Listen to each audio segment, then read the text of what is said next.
qabame mana hidhaa Naqamteen hin seene. Mana hidhaa Naqamtee hidheessa keen ture achii ka'een Naqamteen ture. Achii galee miilli koo inni mirgaa kun cabaadha. Cabaa kanaanii waldaan fannoo diimaa isatti nu taalan kan kiraanchii isaanii kan naalaannaan galee fayyee fuudhee maatii dhaabbadhee jedha. Eega maatii dhaabbadhee mana ijaarradhee ilmaan koollee yeroo mootummaan na coqqolu kana hin jaallanne jechuudha. Osoo hin jaallatin guddate. Horrifamuu jibban jechuudha. Horrifamuu jibban. Yeroo baay'ee mootummaan kun mana hidhaati manni koo.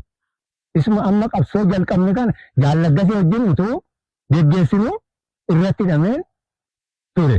Jaallaggasee wajjin quba ol qabdu? Eeyyee quba ol qabdu. Nama yeroo sana maaddee yeroo sana keessaa ijaaramee har'a dubbachuun barbaadu ajajaa hooggansa waraana keenyaa keessaa nama 18 taanee ijaaramnee nama 2 duwwaa jira. Warri kaan hojii mootummaatti galanii jechuudha. Hooggansa waraana keenyaa keessa jira har'a.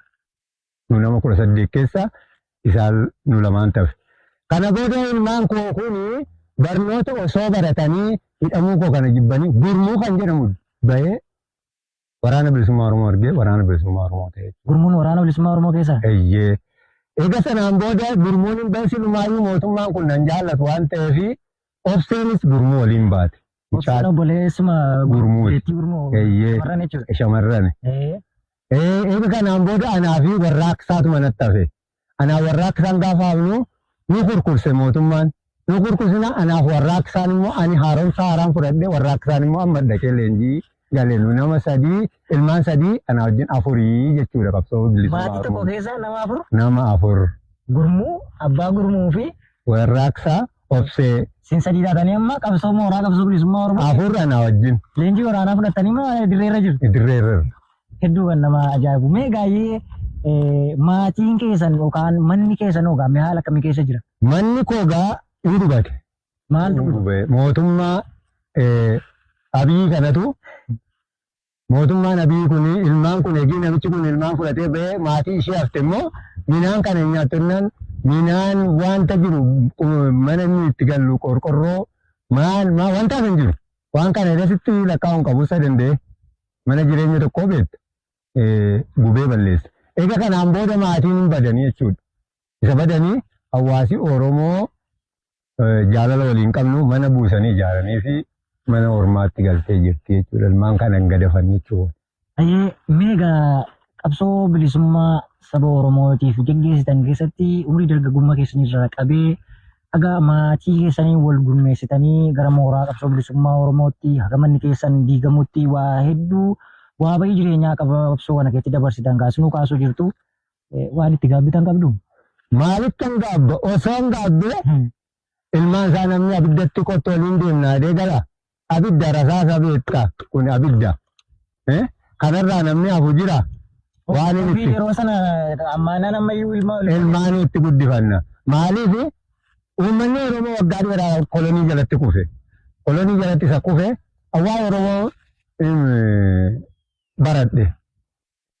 Oromoon nama mini waaqatu uume mini maaf gabrummaa jala ta'a. Ani baduu koo wayya Oromoon baduu isaarra. Roorrifamuur. Nama kamiin iyyuu qixa biyya kamiin illee qixa. Eeyyee. Oromoon akkuma saba tokkootti. Kana. Kana manaas hin baate. Kana. Eeyyee. Mee egaa isin jalqabumarraa iyyuu kaastanii waan nu kaasaa turtanirraa roorrifamuu akka jibbitanii ilmaan keessan immoo roorroo impaayiratiin isin irratti gootuun illee akka isinirraa immoo dhaalanii iyyuu qabsoo sana gaggeessuutti nama 4 taatanii maatii tokko keessaa qabsoo sanarra sana qofayyuu mini maatiin hafanuu egaa dudduuba qabsoo bilisummaa Oromoo kan waraana bilisummaa Oromoo uummata Oromootu jira. Kunillee beekamaadha. Maaltu akka isin ciccitan isin godhe? Maaltu akka kanaatti isin kakaasee mee jaalala isin qabsoo kanaaf qabdanitti jireenya keessan dhabdan kan akkamiin ibsitu? Jaalalanii wanti jireenya itti dhabe kana jaalala itti qabu saba Oromootiifan jaalala qaba. Ani yoo du'iyyuu yoo lafti baddeeyyuu maqaan koo hin badu. Fakkeenya Jeneraal Taaddee Birruu Jeneraal eenyu jennee haasofna. Eenyu jecha maasiif baasaatee kan ta'a biyya isaatiif kan immoo waaqayyoon na gargaaran. Namni saba isaatiif hin lolleeyyuu nama hin jedhamtu. Inni nama akka namaatti uumamne waan ta'eef qabeenyi koo baadiyana. Girshii cabbii beektani ammasitti waan na lakkoofsisen qabu. Lubbuu koo ittiin dhabaa jedhaan jira. Uummata Oromootiif jecha, saba Oromootiif jecha, Maaliif wanta sabni Oromoo ta'aa jiruun argaa jira. Wanta haadhi Oromoo ta'aa jirtuun argaa jira. Wanta abbaan Oromoo ta'aa jiruun arga. Wanta hiriyaan ilmaan kootii ta'aa jirtuun arga. Wanta ilmaan koo ta'aa jirtuun arga. Maali yoo jette salphinatu sabaan mana ga'u irratti wal qabe. Salphinatu ilmaan irratti salphinatu haadha keenyaa irratti wal qabe. Kana taa'ee ilaaluun barbaadu ani. Kana taa'ee ilaaluun anaaf hirmiidha.